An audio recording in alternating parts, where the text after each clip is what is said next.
দেখছি সোনা কিভাবে ধরছি, টেকনিক কাকে বলে। ওই ওই ওরে বাবা, ওরে বাবা, দৌড় দিচ্ছে দৌড় দিচ্ছে, ওরে বাবা উঠছে, ওরে বাবা সোনা, ওরে বাবা দেখ সোনা কত বড়, দেখো বন্ধুরা,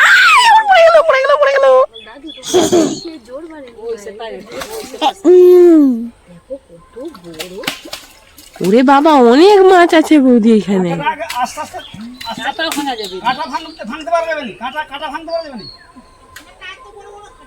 ভাঙতে পারবে নি, ওকে আস্তে করে হারিয়ে ঢেলে নিলেই হবে। কাঁটাটা কি জায়গাটাতে না, ছোট কাঁটার ওই পাঙাশ মাছের কাঁটা ফুটে গিয়ে ছাড়ছিল, দেখছিস সোনা, ছিপ ফেলছিল, আবার তুলবে দেখে না কাঁটা এই যে চিড়ে বের করছিল তাও